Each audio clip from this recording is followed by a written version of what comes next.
Hello there, this is Klaud. I'm Eric Elliott, and I'm here with my guest, Scotty Jayro of Bombadcast, my curly-haired Cajun brother. Now, I don't have Creole ancestry, but New Orleans culture and the Gullah Geechee fascinate me. Oh yeah, it's intense.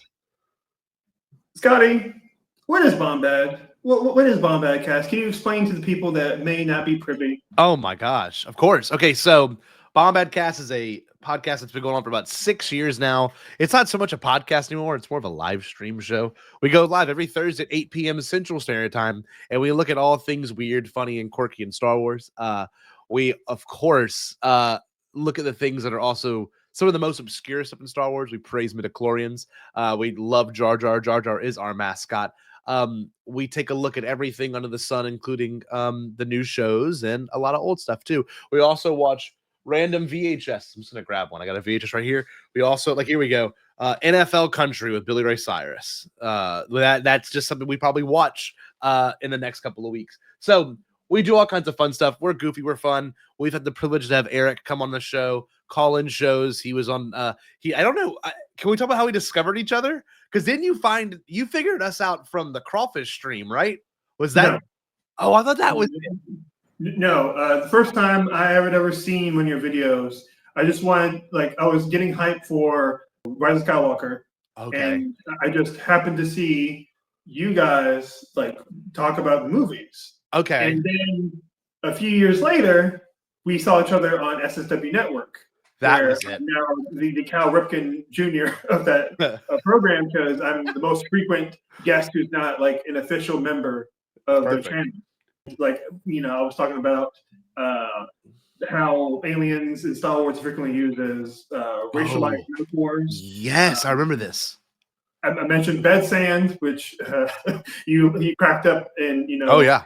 Chris keeps sighing at my jokes, even though he knows they're good. Yes, of course, they're excellent. I love that you compile everyone's stuff, all the comment appearances and stuff. I think it's great. It's a good reel to have, And yeah, some of them are hard to sift through because these streams are long, and I'm like, oh yeah, when did I leave a comment? When did they react to it? Did they say my name? There's so much that goes into those little bits. Of course. So it was just the first one. I'm gonna start losing memory of what happened specifically, because that's a lot of information to contain. Yeah. Of absolute bullshit of you guys reacting to ancient prophecies or whatever. That was my favorite one. That was one of the best ones. Speaking of which, how do you feel about evil Ken Knapsack and evil Screenshot?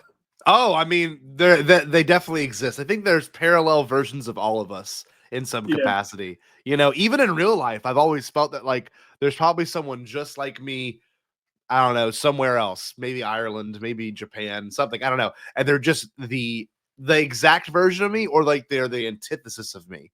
So in that one alone, that one video of the of evil Ken Knapsack, of the guy, the guy that was playing Nostradamus, really did kind of have a Ken Knapsack vibe, which is hilarious. But yeah, no, that's very real. That's very real. I can tell you this much. I firmly believe that there is scary versions of ourselves everywhere.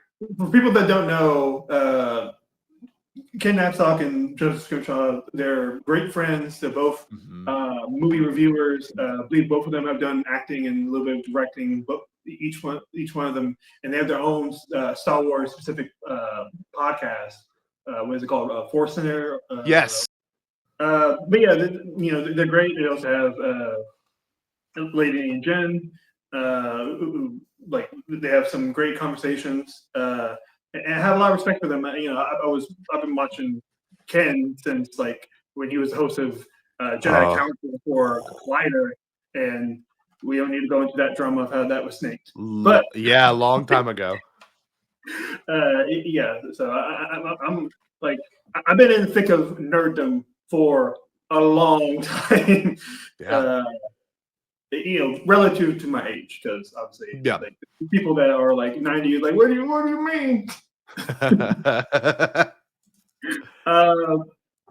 So I want to bring up some more things about Bombadcast. Okay. So, do you still bet on black? Whenever when I in my gut, yes, I do.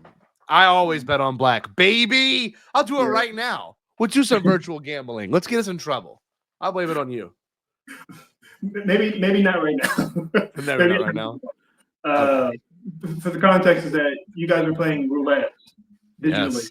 and you're streaming. Yes. And I came up when Jared kept, who was your gracious co-host and good friend. I came on stream and I was like, well, I thought you were saying that I'm black. I showed up. That's my favorite. Oh, I love it. There's so many great moments that I'm glad I was able to be part of, or like I helped facilitate. Like, Of course. Jared. Jared's a dog, right? Yeah. You love him. Good-hearted man. Sometimes he does edgy jokes. Oh yeah. I feel him. I'm right there with you. I laugh at racist jokes all the time, and I think I'm a terrible person, but I'm a good person. Yeah. One time he did the Nazi salute. Yeah. And you were doing it was a tiering of episodes of The Mandalorian. And I said he goes for SS tier. Fantastic moment. I'm glad I kept that. Obviously, he's not a Nazi. He's not. No, he's very much against Nazism, and most importantly, he's like well studied in right wing culture. Like that's one thing he's like one of those really. Yes, he like is he's obviously done a lot of analysis on the Phantom Menace and all that kind of aspect of the negative side of fandoms. But that was a moment of weakness. Yeah, for people listening, it's what he's mentioning is fandom menace. Fandom Menace is like this grifter sphere, hate everything that's wokeified in Star Wars, and it's Comics Gate.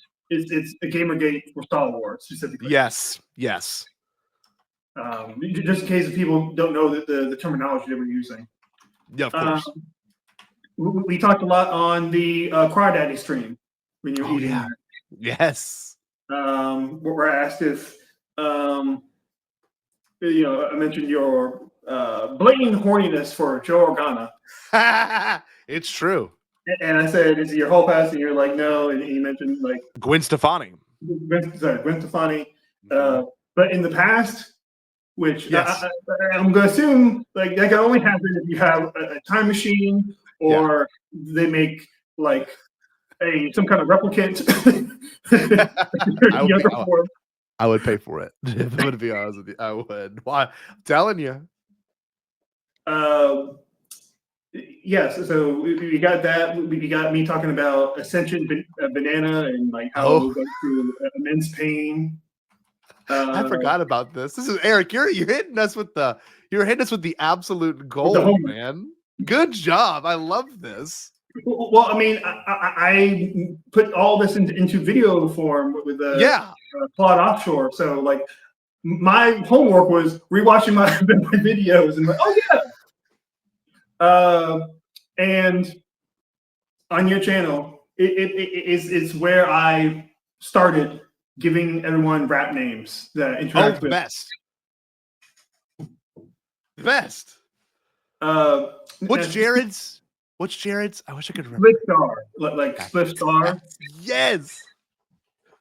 Now, speaking of your horniness for Mr. Joe Organa, I want to throw a quote that you said at you, which I know is a dangerous game. It's bad. You said, quote, "I'm not gay. I'm just a closeted homosexual."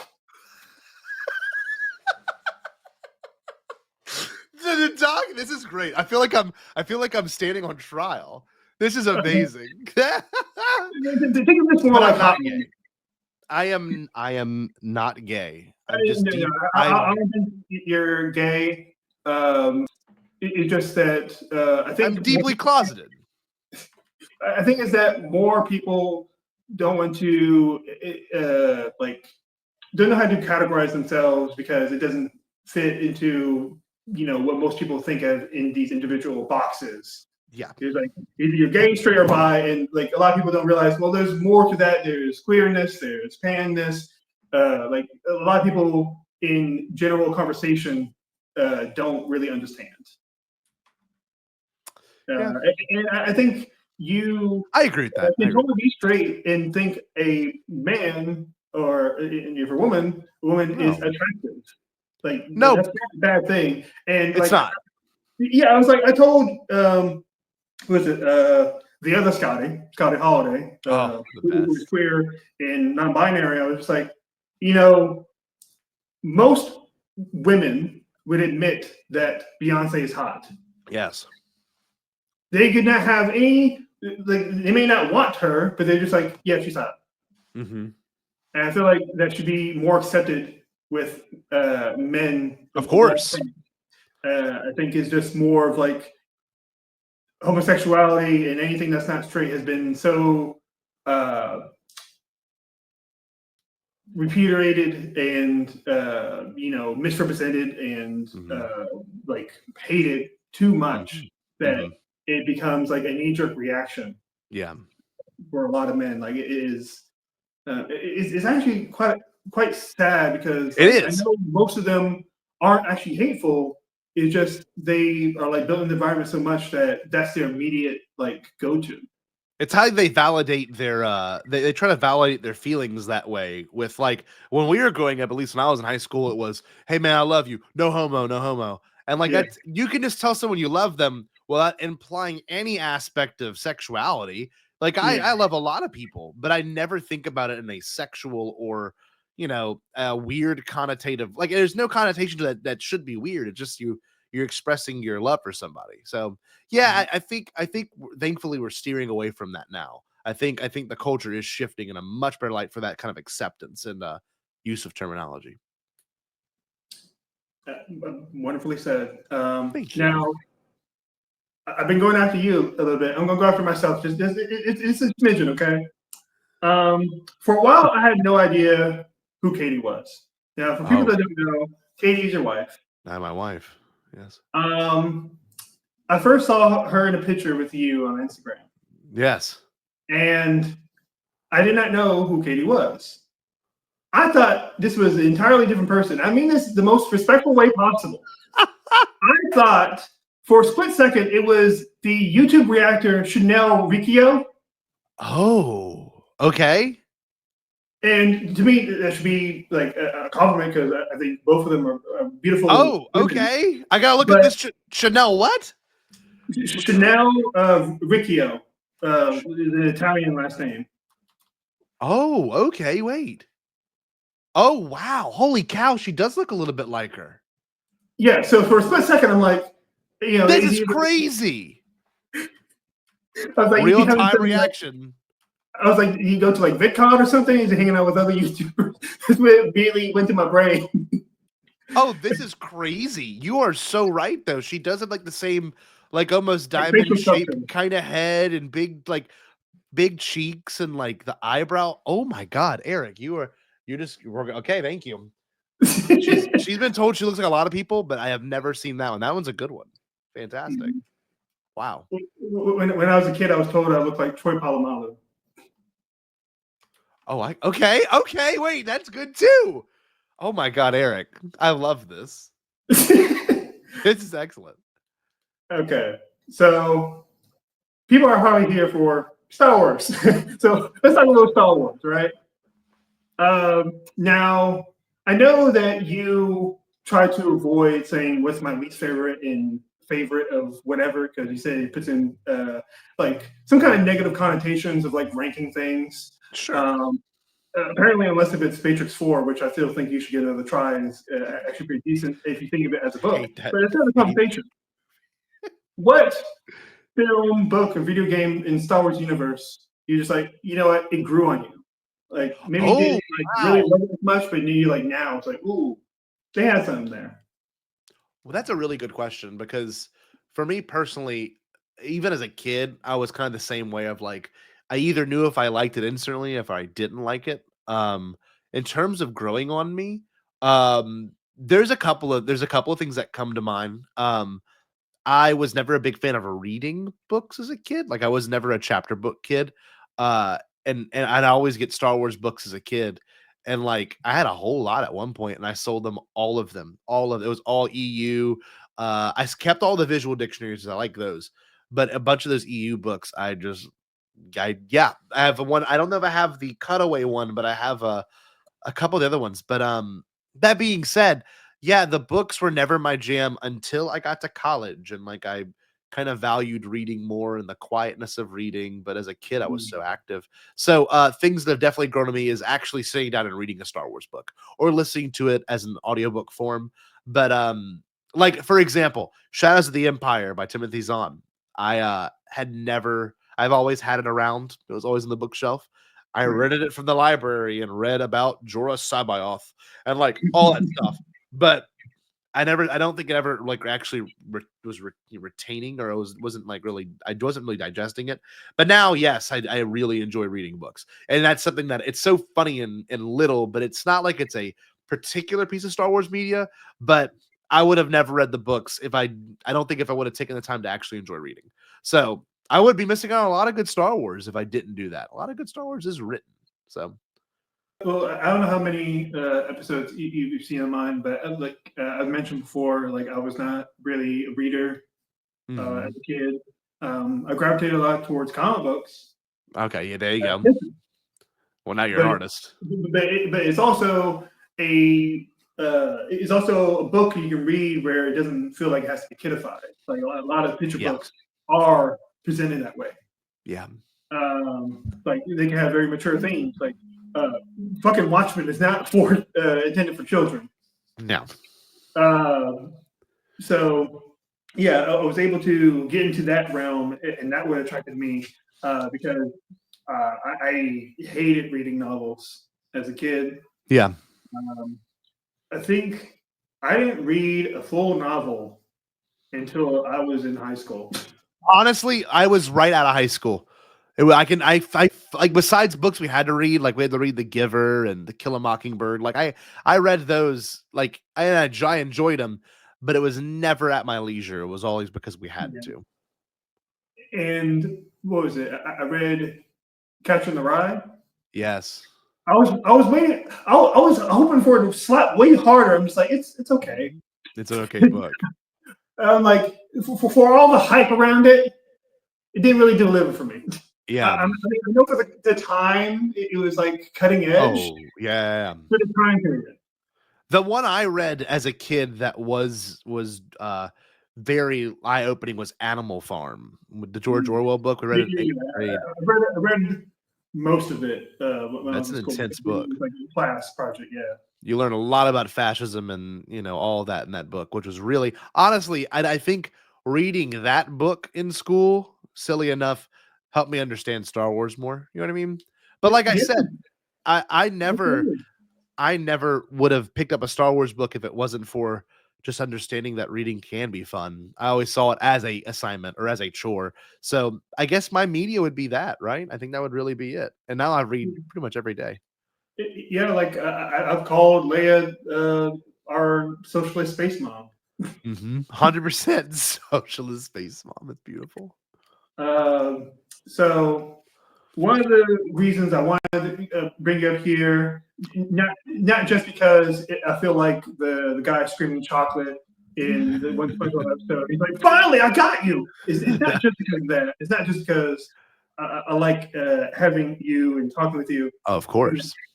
You are doing a lesson for Japan Celebration Star Wars. And I did my homework. I watched all 2 hours of your Did you really, Eric? Yes, I did. Beautiful. I made sure I was prepared. And I also watched you talk with Gus on Trial of the Force, which is great conversation. The kind of seemed like the unintentional prequel to this video. Yeah. So I've been meaning to ask, what are midichlorians, by the way? So if you want me to give you the strict basic answer, I'll give you 2 answers to that one.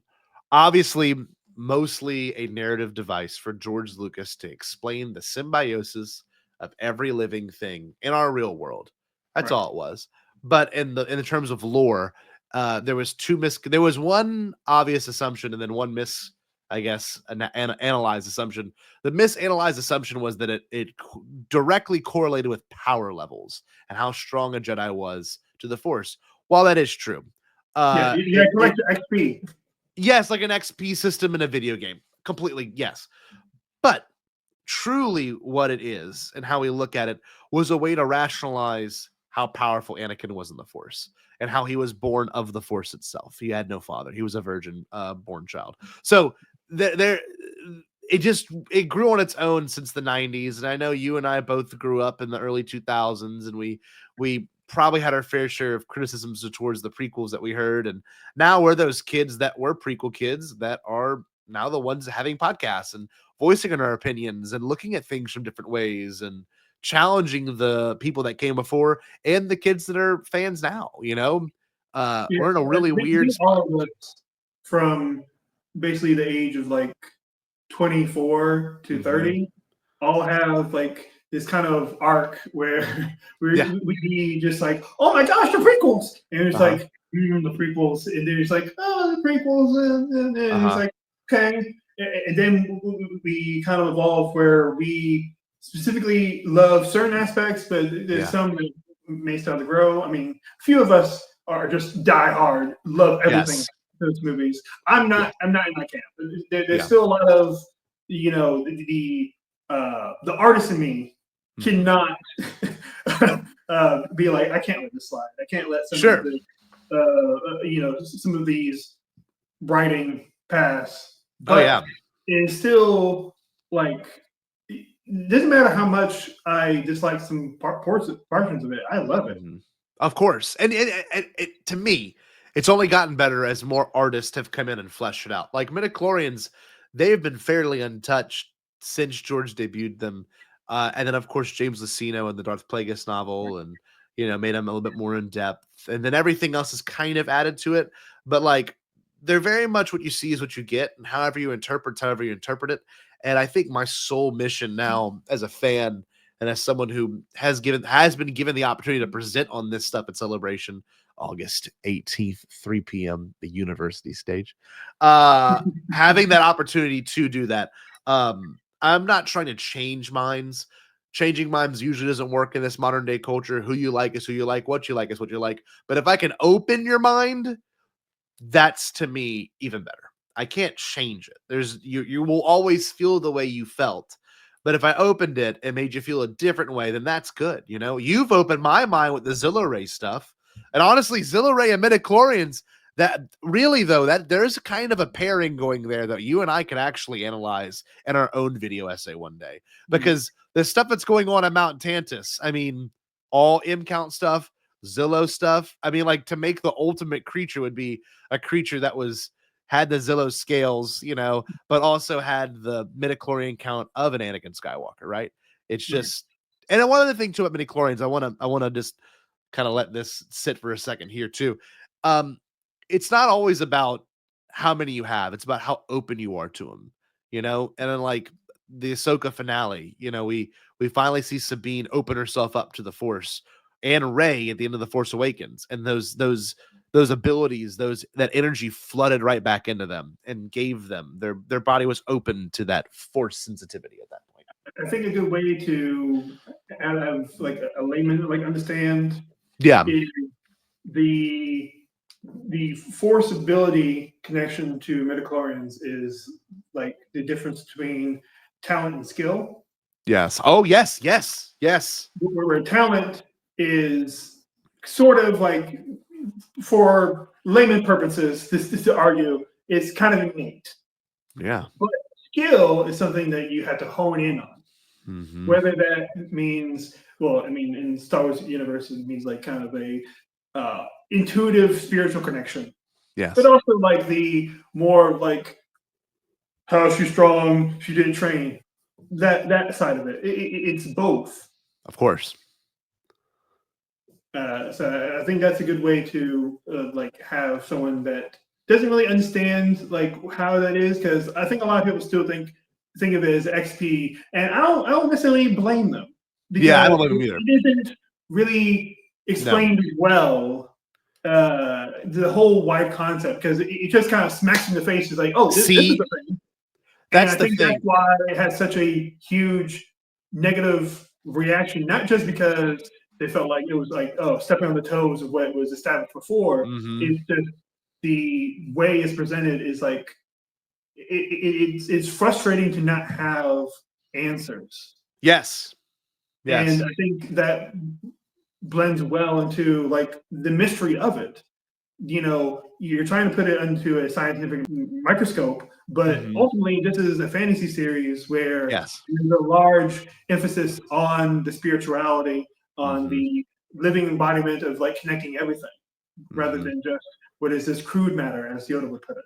Of course. Yeah. And look, I think the important thing to take away from this is that you've got a creator like George Lucas, who, and I said it in the video, I said he went through a near death experience as a 19-year-old. He got in a car accident, and he was like, he said apparently he was, injured for like a couple of weeks. And like when you're stuck in a hospital, you're stuck somewhere for a while and you can't do anything, it gives you a lot of time to think. And even as a kid, I'm sure we've all had really complex thoughts, and we're still in our 20s, right? But like as time moves on, as things change, you tend to reflect more on those traumatic moments or those happy moments, and I think they do reveal something new to you that you never realized before. And yeah, with the midichlorian stuff of it all, like it's a narrative device that I think is super important. It's kind of like, have you seen the Avatar movies, the blue avatars, Yeah, yeah, not yeah, Aang? yeah. Okay, they got Awa. Awa is that idea, where they connect. It's connect all things. It's very Native American thinking. It's very Eastern, philosophy, Japanese Right. philosophy, Buddhist, the philosophy Like that Chi and Tao, yes, all that kind of rolled into. yes. And it's nice because with our Western way we view stuff and analyze stuff here in the Americas, uh, it's kind of a bothersome take because the second you do bring up like the spirituality of Star Wars, everyone's like, oh well, they ruined it with the prequels at midichlorians. They made the Force, scientific. But really, and I posed this question on Gus's podcast. I'm gonna pose it here as well for your listeners and for you. But like the things going on in your body as we speak is an absolute miracle that's happening. Right now, my heart's beating, and at no point during this conversation have I said, make sure your heart beats. You know what I mean? Your body is in a bunch of involuntary actions. The fact that I'm speaking to you and I can hear what you're saying is a miracle itself. It took a long time for life to get to this point, and that to me is the Force. That's a powerful exchange. It's a powerful thing to realize that you're not necessarily in control, though you do. Eat and consume food. Your cells use that as energy. They're the ones that are telling you you're hungry. You know what I mean? So I think there's a lot to it. I think the Force is inherently spiritual, and I think the Force is scientific because there's parts of it that are very intricate and fragile and special. And we learned it best when you die, you assimilate to the cosmic force, and then whenever life is made, it comes from the cosmic into the living force. It's really cool lore, man. It's how I see my life, genuinely. So I think it can be scientific, but that even science can be kind of mysterious and mystical. Yeah. And the great thing about it is that if you don't necessarily care for it, which is fine, like Yeah. you can accept that something is like the way it is without Yes. saying I love it. Most of the stories you tell, you don't have to bring it up at all. Not at all. So I'm sure there's plenty of writers for Star Wars that just don't care or don't really like the midichlorians. Yeah. Chances are they're not even have to go bump into it. Yep. If they want to talk about it, well, talk to Del Rey, talk to Lucasfilm Publishing, talk to Mhm. whoever, John Favreau. Maybe you get the opportunity to help flesh it out. Yeah. And I think that is a great thing. Now, I guess a small spoiler for your, your lecture is that midichlorians can be thought of similar to the powerhouse of the cell, which is mitochondria. Yes. Now, this got me thinking about these motherfuckers. Oh, These yes. Wrong, who apparently are invisible to the Force. Yeah, that's They interesting. are unaffected by the Force. Now, I have an idea about this and how we can rationalize it into legends, but I want to hear how is your response to that, considering like all the things that you talked about with it being in all cells and midichlorians and the Force, being inherent into life. That's a beautiful question because for me, there is things in our universe that are still quite mysterious, things that we're not quite aware of, like the I guess direct idea of antimatter and things that the space between spaces and all this stuff. Now, the Yuzon Vong is interesting because they came from like a different galaxy of the outer rim. I forget their rationalization. I forget exactly where they came from, but Yeah, this basically for people that don't know, they're basically like, what if you put, the Dragon Ball fusion dance? If you did oh, of Dragon Ball course. fusion dance between between a Borg and a xenomorph, you Uh-huh. get a Dragon Ball. Look, I do I like it? Not necessarily, but can I rationalize it? Sure. There's a lot of ways you can look at different things in the Star Wars Legends universe that can still work, like the Islamari, the lizards that Thrawn had, that made a force bubble, where like they still permeate the force, but like the bubble itself doesn't let anyone into it, which is a really weird idea. Not having any contact with the force is interesting. It's like the dark side, but not, weirdly enough. I don't know why, but the idea of bubble in like saying, "Oh, they're invisible to the Force," like from an outsider's perspective, it kind of feels like, "Oh, the floor is lava now." Oh, yes. But I feel like I can come up with a kind of breadcrumb explanation of Sure. why they are invisible to the Force, where they're unaffected by it. So if we're just going to fully equate midichlorians with mitochondria, let's hold on to that. Let's hear it. There is a real life single cell organism without mitochondria Mhm. called the Sciliomonas liatria. Okay. So, what if like a similar kind of organism like multiplied over evolution, Yeah, and then yeah. we get something like Yuzon Vong? Oh, I like this. Okay. I like And that. maybe that's why like they can do so much weird shit with their physiology because they're Mhm. not bound by like our rules Of of course. genetics based in the like the life and death kind of Mhm. like pure like roles, like the circle of life, kind of like Mufasa said. Yeah, look, there's some things in our natural world that don't necessarily follow the cycle of life, death, offspring, life, some just don't follow that Yeah, they're structure, looking at right? you, starfish. Starfish, what are you That doing? Just like starfish, man. Well, restarting. They just like respawn. He's like, here I am again. literally, and there's like the theory that lobsters cannot technically die. They don't die of old age, they could die of diseases and stuff, but like it's very interesting. I like that. Thank you for challenging me on this, Eric. I'm gonna do some research right as soon as we're I done. face palm not because of you, okay? Okay, good. Not really because of you. I just heard they don't die, and my brain continued saying they don't die, just multiply, like as Skip Dog said. It's beautiful. Another thing that you talked well, I wouldn't say talk, but definitely wrote a lot about, and I think you should have a stage to talk more about it. Is the educational and youth narrative of the Skeleton Crew and like how that parallels like real life, like boarding schools and K through Yeah. 12, in especially the United States. I Mhm. just want you to spiel about that and tell the people about that because they might not be consciously thinking about it. See, look, okay, so obviously Skeleton Crew in its own way set up a lot of interesting points on this systematic nature of most cultures.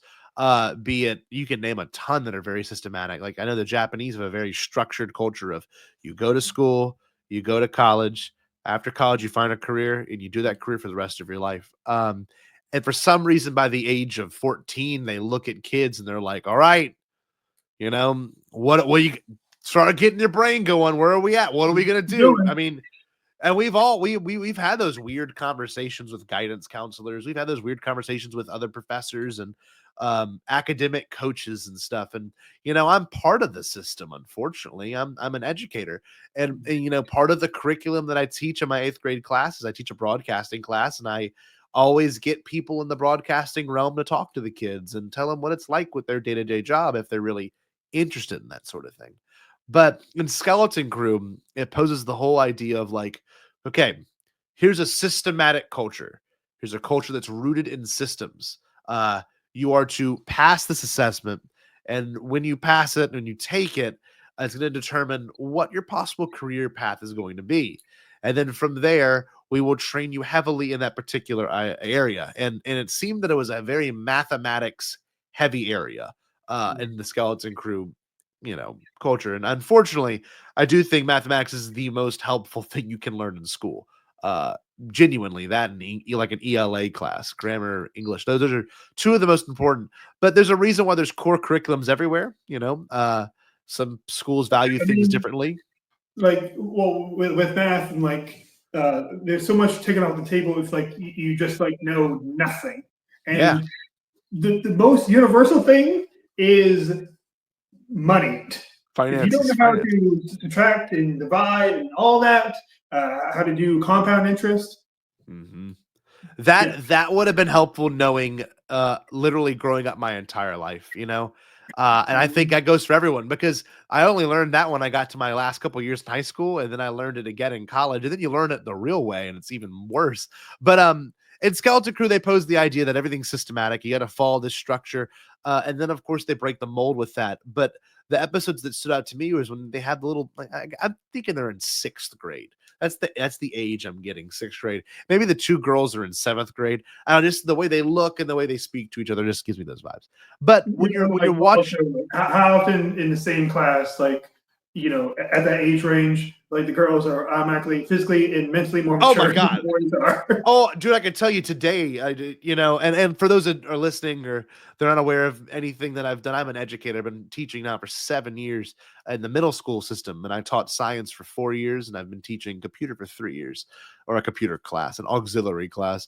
But all that being said, that show did a really good job at kind of turning our culture on its head, saying, do you see that you do this to little kids and that all they want to do is go on an adventure? They just want to have a summer break. I don't think kids should be expected to know exactly what to do by the time they even get to high school. I think you get to college, and once you start investing in, well, what do I want to do? I think your 2nd or 3rd year of college should be kind of when you're like, okay, I think I figured it out. I love this. I love art. And obviously, in my case, you got to think kind of, frugally, like what is going to pay the bills. I would have loved to have gone to school to get an arts degree, but I knew that being an educator, and I love teaching, I love being in front of people and being around children, I knew that was the right call. But would I have rather have gotten my degree in something more artsy and had been more emotionally fulfilling? Yeah, I would have loved that. But unfortunately, in this systematic way we live, and you have to pay these student loans off, it's not as easy as doing that. You kind of have to take the bullet and choose the real thing. And I don't ever want to grow up to be that guy. I don't think anyone does. That's like, I did it this way, you should do it this way. No, there's always different paths to finding yourself. And thankfully, I knew myself before I got to college. But the career I chose has been very nice, and I'm very happy with it.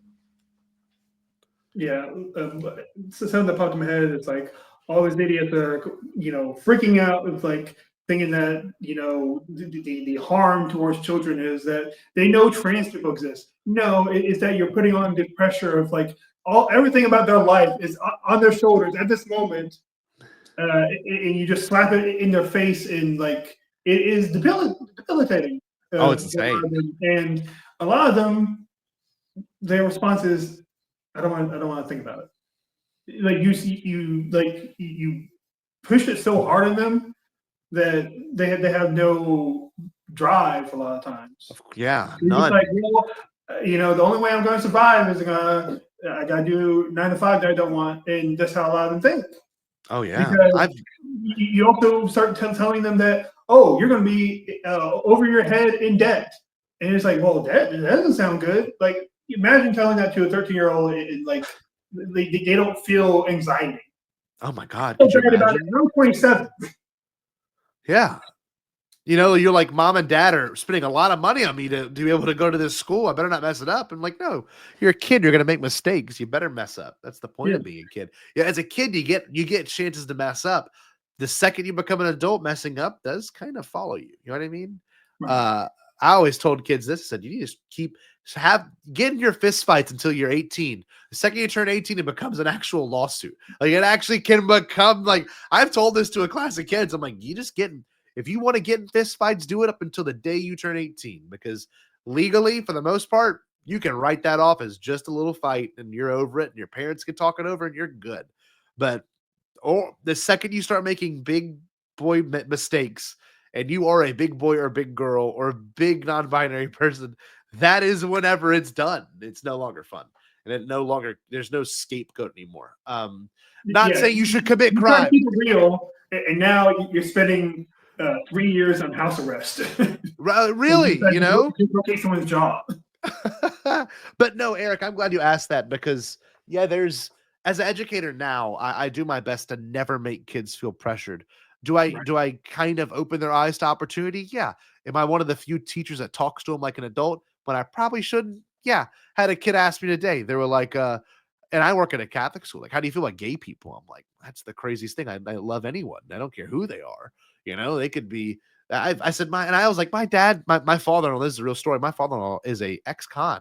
He killed a guy, like manslaughter. And I'm like, he did. This is not a joke. And I'm like, this is a real thing. And like, I eat lunch with this man like once a week. We hang out all the time. Like, it doesn't matter what a person has done or who a person is. It's their character. It's who they are that matters. And I'm just like, do you know how you're a good teacher? Say it again. Do you know how you're a good teacher? How? If you have multiple students that are your Facebook friend. Yes, and whenever my kids, because they when they leave 8th grade, I'm like, that is when I'll be your friend on Facebook or Instagram or whatever, and it happens. It's a beautiful thing. And a lot of them do stay in touch, and we've all had good teachers. I hope you had good teachers growing up, Eric. Yeah, I did. It's a good feeling. I have an art teacher. Like, I still consider him an art teacher still because he's like my mentor. He like helped push me to like be like, get on this. He wrote a recommendation letter for me. Oh wow! I would see him every morning. I don't have him in the morning. He was an art teacher, and I would go to his classroom, talk to him while he's walking to his room, hang out there until the bell would ring, because it would take like 30 minutes after the bus would drop you off. They just say, I don't know, just sit somewhere. Find somewhere to go until classes start. I was there all the time, practically. I had another art teacher that, why I talk so much about history is because of him. He actually got me interested in history because he would put it through the lens of storytelling. That's beautiful. He would actually tell us real shit that was not in the book. Like, he was just saying, hey, what was it? The Rough Riders attack on Havana in the early 1900s. Now, that was something in the book, but he said, he started talking about the Buffalo Soldiers that were not given attention because they're black. Oh wow! He when he did a lesson about the Holocaust, he explained that when that was happening, like he told like a personal story of like someone that lived outside the camps, and they thought it was snow coming down from the sky, but it was ashes because they were burning Romanian Jews by the thousands at this camp. And like the way he set it up is like that was what stuck in my brain. And of course, like, I did reach out to him one more time. I was like, you put me on a different path. Yeah, really. Like you got me like true interest in this. And now I can go on and on about history, but that's something else.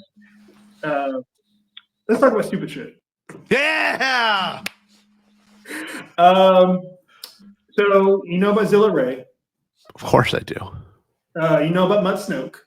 Of course I do. You know how I talk about how Luke and Leia definitely wanted to smash?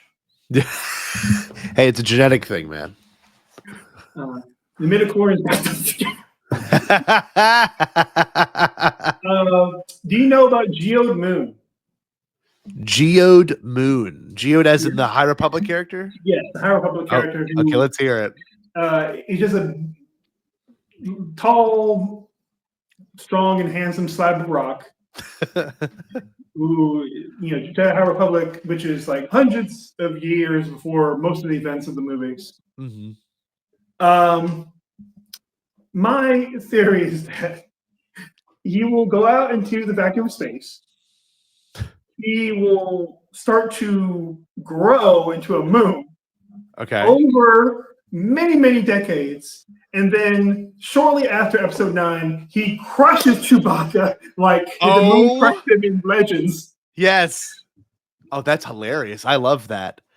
In front of his family and friends, including the family that is barely canon at all. Lumpy. Lumpy Waru. Oh, yeah. No chance. That's hilarious. I like that theory because, there is the idea that like some moons form from asteroids that have just like compacted into each other, and like that really could have. I never thought about Geode being that like catalyst. That's kind of I mean that's to help us get us our moon.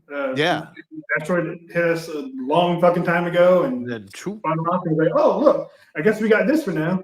Yeah, it is our new friend. That's beautiful. Yeah. I like that theory because I think this also poses the idea of midichlorians. Like, how can a rock be sentient? Even though it's made of organic matter, it doesn't necessarily have cells to cause sentience or like to have sort of consciousness. But I also agree the idea that things can be conscious. Objects can be conscious, And I'm so happy that I was able to disappoint Christina Ariel, like only a black mother could to like a disobedient child when like, I told her about this theory. That's incredible. It fills me with so much joy. And she didn't seem actually upset about that because one time I just wrote Geode Moon on like an Instagram post and she liked it. So, no, that's good. That's good. That's easy. She has to humor about it. Geode Moon. Okay, that's it. I got a theory of what bed sand might be, but I'm going to save that for SSW Network tonight. Oh, okay. Now, this one you might find interesting. I say that the Alien franchise, the Avatar franchise, are in Star Wars.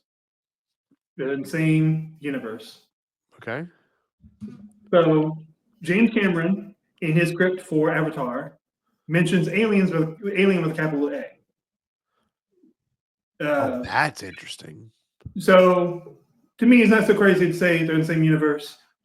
Also, when I get to this next thing, it ties it all together. Okay. I know you've seen Prometheus, right? Love it. One of my favorite movies of all time. I fucks with that movie hard. It's definitely one of my favorite sci-fi movies. Yes, truly. That's heavy sci-fi. That movie, sorry, I don't mean to rant. That movie is what they called like deep sci-fi. That movie is way more sci-fi than it needs to be in a good way. But anyway. Yeah, it is deep sci-fi with morsels of horror.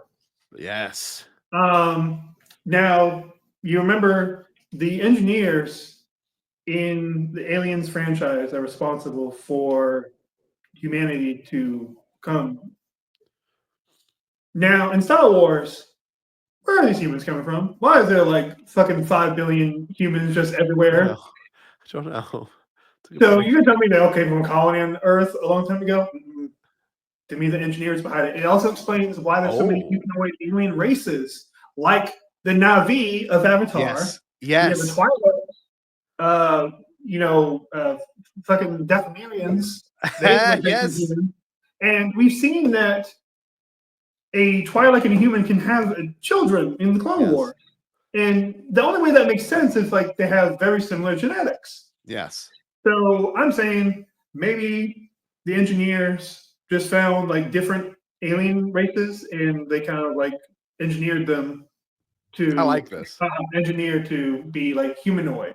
Yes. Like everything came out humanoid. And it just happened to be they only needed one ship. You just need one ship to make One. humans. Yes. I feel like after they do that, they can make a bunch of copies.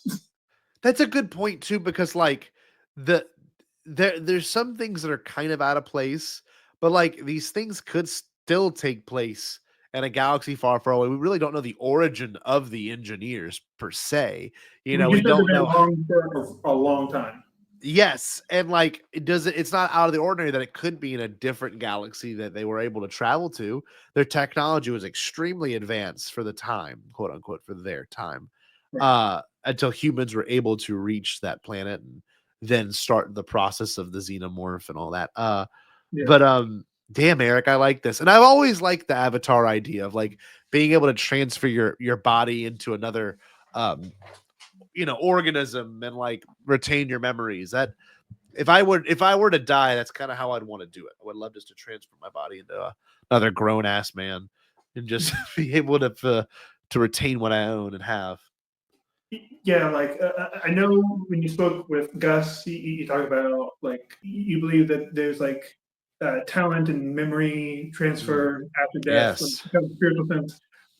Like I wish I believed that. Yeah.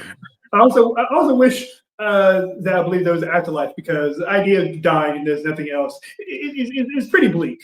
It's very bleak. It's But unbelievably bleak. but I do think there is a possibility with furthering technology that we can download memories. Yes. Oh, I think that's going to happen in our lifetime. Recent technology, we've been able to scan brains and like figure out where like we're actually roughly thinking, Yeah. and we've been able to decode it and show, hey, we know this person memorized a poem. If we were at that point now, I feel like in 100 years we're going to be downloading memories easy. Yeah. That makes sense. And like, look, if we were going to be real about it, we could totally record our discussions or our thoughts right now and have that be a way to preserve our memories. But there's such a thing as like being able to smell a memory. I know that sounds weird, but like there's memories that bring back a particular emotion or smell that is very hard to record through audio. If I were to able, if I were to upload myself or my consciousness or my thoughts or memories into some sort of way to then like be able to recall it instantly, then that would be that's pieces of me, that is pieces of your essence somewhere else. And that's a very cool idea. I would love that. But yeah, maybe in our lifetime, maybe if they could finally figure out, the portions of the brain that do and that are active and how to actually like put that activity back in there after, the memories are gone. Yeah, that's beautiful. Yeah, they could do me like what is it? I don't know the actual character's name, but Yoloni Pfizer and Chappie just like take a brain into the Oh, robot. And yes, I'm yes. mentioning Chappie. Like one thing you realize by me is that I bring up a lot of random shit that no one's talking about anymore. That's good though. Like We need people like you because there's stuff that people just forget. The culture yeah, forgets it, and it makes me kind of sad. There's so many things that are gone from when we grew up. Because look, and I know we've talked about this. You've seen it on Bombadcast. Lost media is a real thing. There's yeah, just a few videos that exist out there that. or completely lost. Oh Like yeah, there's no copy that exists or that can be found by yeah. a person. It's like sometimes it's because like legal issues with the Mhm. wider company that owns it, but a lot of times they just completely lost. It's gone. Like It's just gone. I know there's certain like airings of movies from like before the 1950s. Oh, Like what was it? 20th Century Fox, I believe back in the 20s, had a huge file yep, where they had all of their film prints, and that's over 100 films that are just completely gone gone. because film nitrate, if you watch Glorious Bastards, it burns 3 times as fast as paper does. Yes, and that's part of it. That's part of it. That's part of, and that's music too, man. Music has Yeah, gone through the same exact thing. music is the same way. Um, Lifeboat for art has been the internet. And it'll Uh, only get better. like, can you imagine like how much would be lost if we didn't have the internet? Good lord, Couldn't imagine. it's insane. Like another lost media is how you know I have so much useless information. The first movie that Jackie Chan performed in, we've only recovered about 5 minutes of it. That's And crazy. it's from when he was like a 3-year-old. Wow. Wow, I did not know this. Yeah. Don't worry. I'm not going to get into how I love Jackie Chan as a performer, as a person. No. Not the best It's guy, another it's a apparently. conversation for another day, though. Not the best guy, from what we've heard. Before we another thing that just randomly popped in my head, like just information in media no one's talking about. I started thinking about the TV show Psych. Oh, Psych was great. I'm like I'm having a conversation with myself at work. He's like, you remember the time where they met with this client and then she was like, well, I'm not having a bar mitzvah, I'm having a bark mitzvah because it's a dog. Yeah. Like that's stupid. For some reason, that's embroiled into my brain. Anything else than anything that happens in that show. That was so. There's a couple of things that we watched growing up that are kind of unobtainable now, or they've been altered. They've changed. I watched a lot of Nick at Night growing up. I love Nick at Night.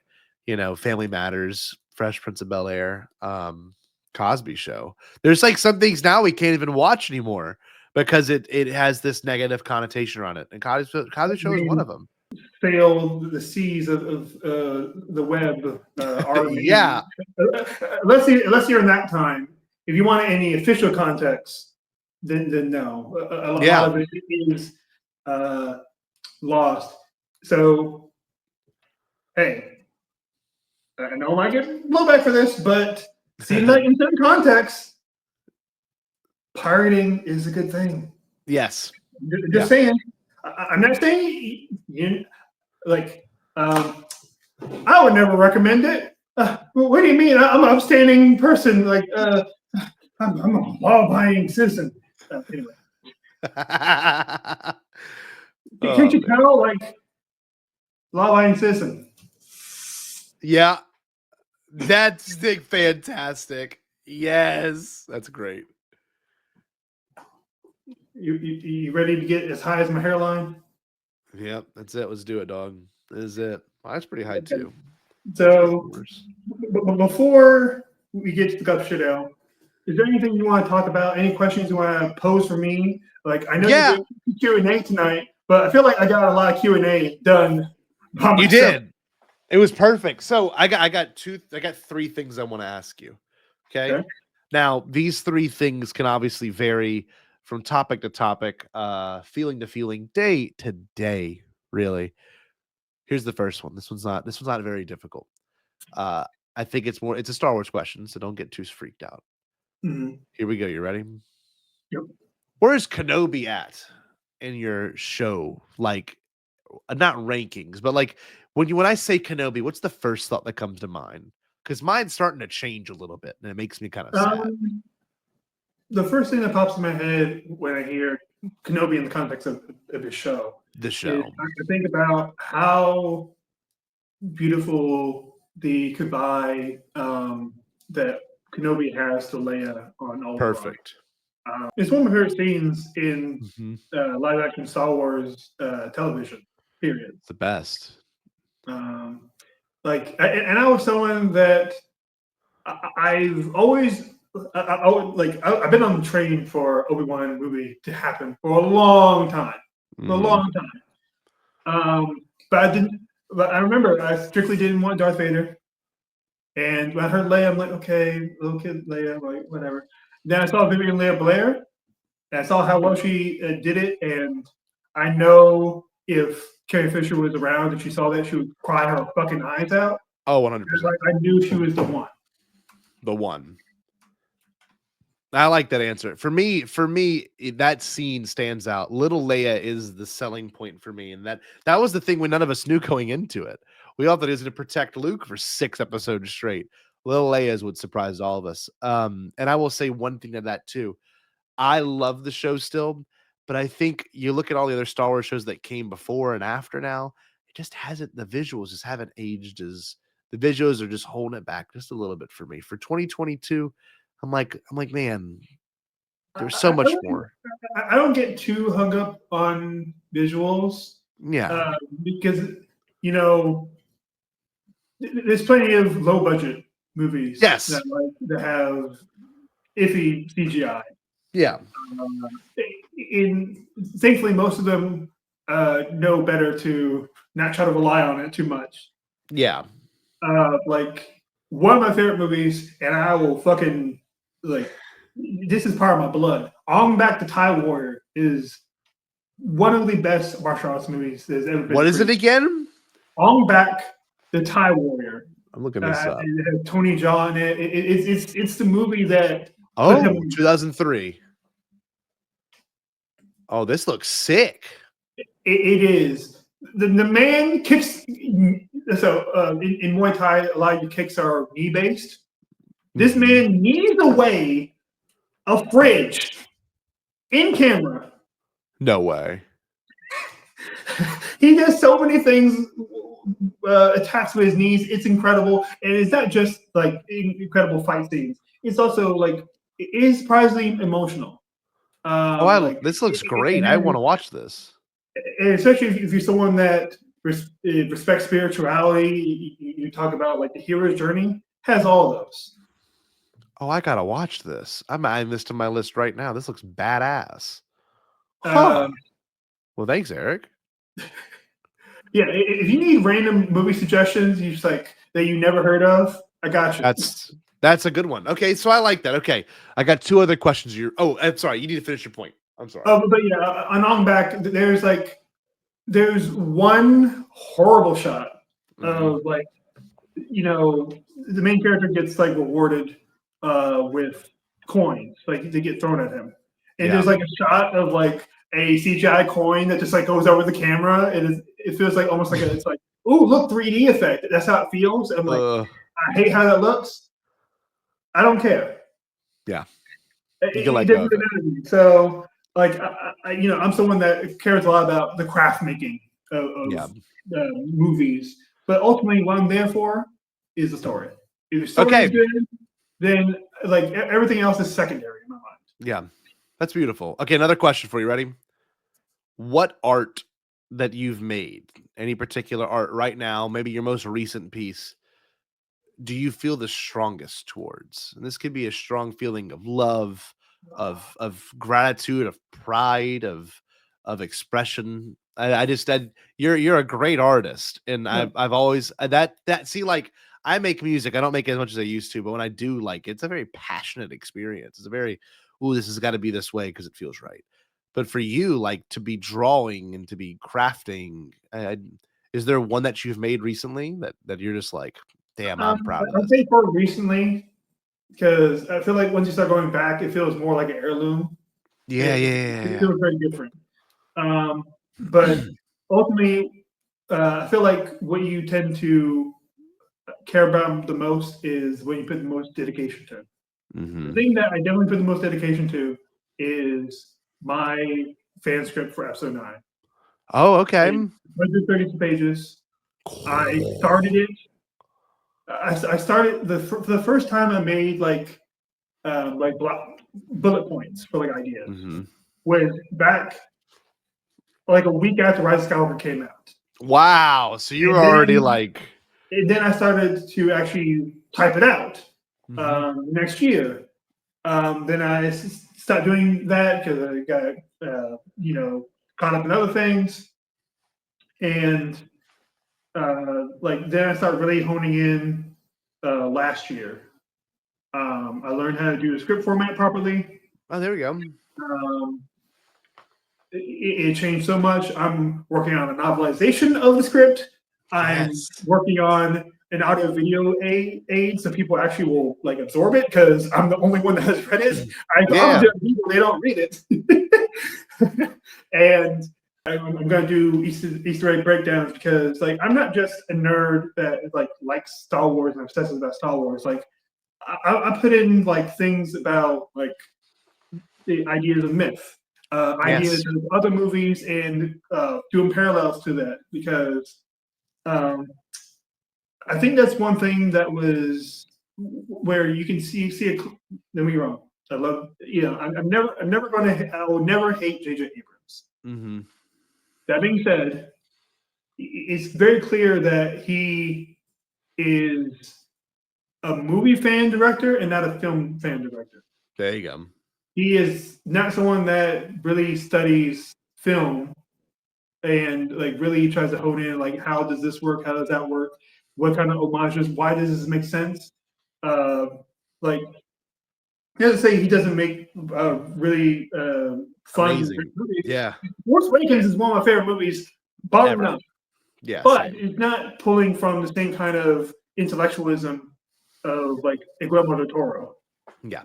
Or even a King of Remixes Tarantino. Mm-hmm. Yeah. That's a good. So your fan script. That's beautiful. That's a bold thing. Yeah. And it has some wish fulfillment. They're just like, damn, I wish it would have happened. But yeah. It is an entirely new storyline. Yeah. There's That's no cool. coming back of the Emperor. Yeah. There's even though I like Zori Bliss does not exist in my story. So there's so much being changed. Like one thing that I know you'll like because you missed a Bombad is that it has a huge emphasis on Naboo. Oh, that's beautiful. See, we need Naboo back, man, in some way. Like mild spoiler. In case you decide to read it or you decide to watch the video when it eventually comes out, because I'm still working on my breakdown and review that's going to be like well over an hour long of like the Ewok cartoon. Mm-hmm. I got too many plates. Yeah. After I do that, you will know that Rey and Kylo Ren fight on the waters of Naboo, walking and running on water. Oh, that's fucking cool, man. I love that. See, that's what I'm talking about. If you're wondering what was a big influence to that, well, I got on a shirt. You were a fan of Naruto? Oh, I used to watch when I was in school. Yes. You have one more question, or you want to get to Club Shit Up? I got one more. This is it. Are you ready? I'm like, hold on. I'm like Ong-Bak, man. I'm gonna take my knee and fuck somebody up with it. Mess him up. Anyway, okay, here's my question. You ready, Eric? Very easy question. I think it's important. Who is your favorite hip hop or rap artist? Do you have a number one? So I feel like much like reviewing movies, you get a middle in between what do you personally enjoy and what's the quality of it. Yeah. And you try to meet in the middle. Yeah. Because you have to acknowledge that you have certain biases. There's certain things that you appreciate that other people don't. Yeah. You have great overall quality of like the technicals. Yes. So like to me, one of the best technical is like someone like Kendrick or a Black Thought. Okay. Or 3000. Like I'm someone that like fucking loves hip hop. Like I study it. Yeah. But personally, like the rapper that I just like listening to the most is Logic. And Logic's great, man. Yeah, like I think he's great. Like I wouldn't put him on the same caliber of like a Kendrick and a Black Thought. No, that's the thing. You can't. But to me, I can make an easy argument to put him in like just rappers that I've listened to, like top 30, easily. Like, and for people that are not like maybe like you know, I don't want to talk about the biracial memes. Like if they just it's not really feeling him. Think about when he's not rapping fast. If you're not focusing on the sound of the voice, the way he raps is like very similar to Karis One. Okay. It's just something that I've noticed, like that I listen a lot. And speaking of it's something that is great that a lot of people don't talk about anymore. Karis One, get him his fucking flowers. Legend of the game. My problem too is like rap has evolved so much. These kids don't know. They don't know, man. But like when we were growing up, obviously we grew up with all kinds of stuff. And like, look, I'll be real honest with you. I loved Kanye up until about 3 years ago when he went on Alex Jones and went nuts. But like there was a time period where I'm like, nah, man, I feel this dude. Like, I get this guy. This guy was, no one took him seriously when he started. And everyone thought he was a great producer, but no one took his rap game seriously. And then he literally he elevated the art form with his Yeah. tracks and his abilities. But now he's done this thing where it's so sad. He's like de-escalating himself and his legitimacy because Right. he's doing all these. And I think it's just, I don't think he really is a Nazi, quote unquote. I think he is trying to be as radical as possible to remain in the zeitgeist. And maybe he is a Nazi. I don't know. All I'm getting at is people, there are people that are also in the same caliber. Like, I've always liked Outkast, right? I've always think they're one of the greatest. But like, they also kind of fell out of the zeitgeist. You know what I mean? They're just not as, obviously they don't perform anymore, and Andre 3000 is making experimental music now, and there's a change. And one last thing I want to say to the rap music game, because I think it has gotten better in the last 10 years. Right. I think at one point the popular rap music was going into a weird, like, kind of like rock and roll did in the 80s, where it was like everything became super commercialized, and then it kind of weaves back in. Yes. Trap music became, for some reason, the pop music from like 2014 to like 2018, and then it kind of stopped after that. It went back to being its own really beautiful art form. But what I was getting at, just to kind of wrap all this up and kind of hear your thoughts on this too, I love that the things we've just talked about were all things that have changed and grown and elevated. And I just, I don't know. I'm glad we're both of the similar taste on certain parts of art and how we appreciate and look at art, and how many things have changed in the last couple of years alone. I think it's really important to acknowledge that, because without that, we as consumers, or we as other artists, would have a hard time, making logic of certain things. Yeah. Like, I do think Ye is a Nazi. I just think he's a very shitty Nazi. He's not the best. No, like he's too up and down. Like he can't really make decisions. So like, I think it doesn't cover him from being the pure Nazi. Yes. Don't take that out of context. Different Nazis. So yeah, and like, he's had an influence on my life, and I still listen to a lot of his music. Like, I know a lot of people like try to set different times of like where he supposedly fell off, but like, Come to Life on Donda, like I'm not spiritual, but it feels like a spiritual experience. Oh, like, yeah, how beautiful it is. And it makes it so much more heartbreaking when you see him like this. Like, I'm just like, maybe it was inevitable. Maybe if he got enough help, he wouldn't be in this position. But I don't have a time machine, and I don't know him like that. But I will say, no matter how off the walls he goes, he made one of the most important music albums of the 21st century. It's called 808s and Heartbreaks. Everything is amazing. With so many artists start adopting autotune, they start doing the sad boy music. Like, me, emo rap is nothing without the fucking movie. Travis Scott is nothing. Big Sean is nothing. Logic has taken huge cues from it. Drake has taken huge cues from it. And like, they all have their lane, and some of them are like, whether you dislike them or like them, they are important to the history. Like, you don't mention them in the wider. If you don't have the cross section of hip hop, if they're not in there, you have failed. You have failed. I get it. I'm glad I could bring that up to you, and I've always wanted to hear your thoughts on that, without, like, almost like unfiltered thoughts on it. You know what I mean? I don't know. I think it's neat, because you and I have talked, and we've chatted in various live chats about music and stuff. But this has been nice. I like talking to you, Eric. Yeah, and I'm sure when I eventually have Jared, I'll piss him off about how I think G-Next was just okay. Yeah, okay, that's funny. Maybe you're right. I love Kendrick. G-Next, I'm like, it's okay. Yeah, it's okay. Ready for Clap Shido? Let's do it. Because we went through all the questions. Are you familiar with BU4D?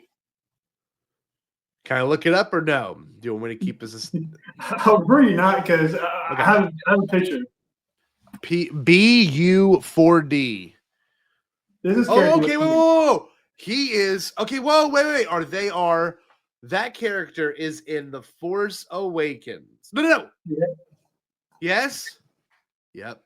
He's also nicknamed Buford. Buford? Buford, yeah. Oh, Buford. And like I know, you have some iffy opinions about the Lego Skywalker Saga. I fucking love that game. It's my favorite Star Wars game. Like, to me, microtransactions, none of that drama. I'm just focused on what's in the game when you play it. What do we have? Yeah. He's in the Lego game. Oh, that's great. Can you play as him? Oh, yeah. Wow. But that's the thing. That's the kind of stuff that makes kids that are growing up with that game in love with characters like that. Does that make sense? Because we had characters like that when we were growing up, and I feel like a lot of that's lost on kids now, which makes me sad. You know what I mean? If it wasn't for games like that. And I mentioned to my brother, I'm like, the Lego games have no right to be this good and this entertaining. Like, just on the surface of it, if you just heard about it and out of context, you just like, oh, some stupid cash grab, has no heart and soul, is bullshit, crazy. Yeah. Buford was a heavy loader droid, active approximately 30 years after the Battle of Endor, serving as part of the Resistance. He was a burly droid clad in yellow ceramic armor plate. Served in Dakar as part of the ground crew and maintained the Resistance starfighters. Tough and hardworking. Buford was one of the Resistance droid granted independence and seen as partners in the cause rather than mere machines. The character was first revealed in the database section of StarWars.com as part of the build-up release of 2015. The character appeared as a minor background character in the film itself.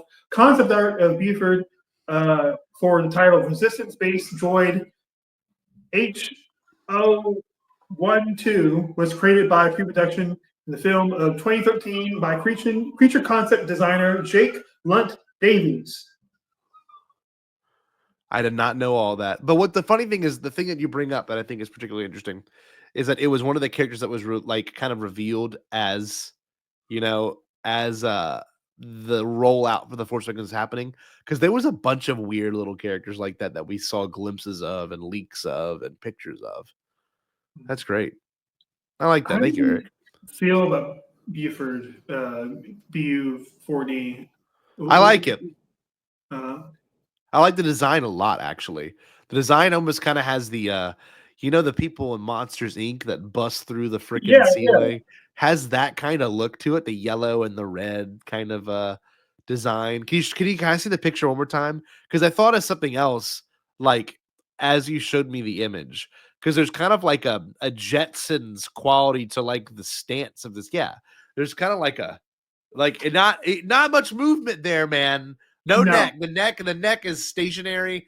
The arms are probably, they probably got like 4 points of movement like that. Like they just like, and then you can probably use their hands. But like that, it doesn't seem like you can do much more than that. Like I don't think there's a nape here. I don't think there's a throat. No, this is the young and necklace. Yeah, I like that. That's good. It's kind of cute, but also kind of disturbing. Like it feel like if you change the colors, it would work well in like a villain in a Pixar movie. Yes. Like a henchman will hunt you down with these clamps and come after you. Not like clamps from Futurama. No, not like clamps. It's very clear that you can just fit a dude in here. Yeah. Because like it has like the rubber rimmed arm flex. Yeah. There's a certain flavor to the practicality of like actual props. It's Like you can understand how it works. it's simple, right? It's simple, you know. I do like that even though it is very blocky, there's a little bit of personality to it. You know, like those old cars. You know, when we were Yeah. kids, the cars in the 90s or the cars that were dated cars when we were growing up, they kind of had a blocky late 80s, 90s quality to it that I do kind of miss. You know what I mean? I do kind of miss when things were more square. Everything's so smooth and sexy and round. Do you know what he looks like to me? Like a little What bit. does it look like? Um, like a forklift. He gives me mad forklift I can energy. see that. He looks like he could be like in one of those industrial vacuum cleaners. Oh yeah, yeah. The grooves of everything, like something that like the military would have their hands on. Like we need to make sure the carpet is still like completely clean. Nothing in When it. the ambassador Speck. comes up. That's hilarious. That's a good one. I like that one, Eric. I wouldn't have thought of that. Bring that one into it. What do you think his personality is like? Personality is he's the kind of droid that would say the phrase work wife. That's the kind of personality he has. I have a Okay. work wife. It's just something kind of awful. So, do you think he speaks basic English or like PP? No, I think he has some very stiff, more stiff than 3PO. He's the kind of droid that you talk to and you're like, okay, I'm not gonna get much out of this asshole. Where you're like, hey, you're kind of in the way. Pardon me, you know, and just like there's no finesse. There's no finesse, not like L3. L3's got some finesse. R2's got all kinds of finesse. BB-8's got finesse, but this droid's like dealing with like someone who's I don't know, doing someone that works in like this is like if you were to deal with someone with a little bit of a language barrier, like they speak a little bit of English, but they also work in the back of like a shop that has forklifts, that has Right. all kinds of car parts and stuff, and they're like, I don't know what you're saying, but I'm gonna be nice to you, but I'm not really good at it because I don't understand your dialect. And I'm not Mhm. quite in your culture. Yeah, no, I like that. That's him. That's him. That's it. That's not the read I get. What's the read you get? Well, like, it just feels weird. It's like, what kind of read do you get? Like, what do you see in the tea leaves? uh, Buford, he comes across to me as he's depressed but loving. Oh, I like this. That's Like, deeper. he's kind of like Eeyore. He's like, oh, no one wants to hang out with me. No one loves me. And Yeah. then when he's around people, like that's when he feels more activated to do work. He's like, because he loves to have someone say thank you. Because no one's gonna say loves you. Someone's Yeah. just like, Yeah. thank you. Just pat him on his wide ass yellow shoulder. Yeah. I like this. Uh, and I feel like, if he was put on Hoth, you know, like because the resistance like has to have like family members that they occasionally bring over, Sure. right? So if you feel like he's doing Hoth, like a little child would like throw a scarf on him. Oh, yeah, I like that. Yeah, he's the comfort for someone. Yeah, that's cool. Yeah. I think he's an asshole. So I feel like it's pretty inevitable. Like he died in the Last Jedi when they Nah, boy's fucking shot, gone. the car base. Yeah, he's gone. There's. I feel like he wasn't even woken up. I feel like he was still Just like rolled out. no. I feel like he was like stuck in like a charging pod. Oh no. I Master, mean, at master. least people go out peacefully. Like he doesn't Yeah. even know he's dying. Yeah. Oh, that's actually kind of nice.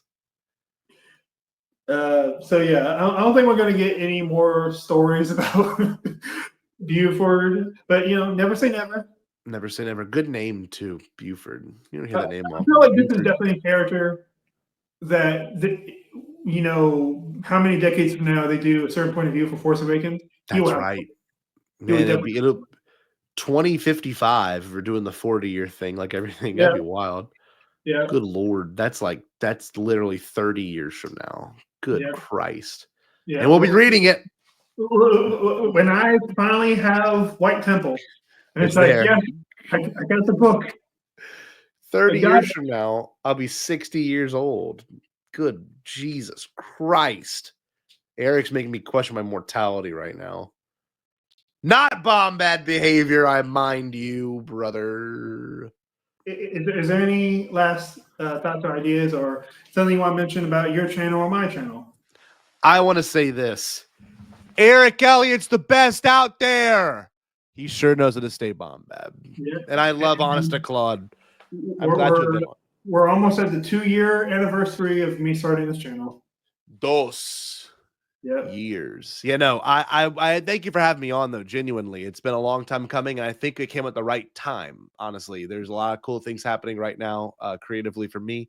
Some things I can't reveal yet, but it'll reveal in the soon future. I'm lucky to have friends like you and to have the opportunity to come on your show and just talk, hang out, and chill. So I now have more channels under my belt. I got SSW Network, got all of them.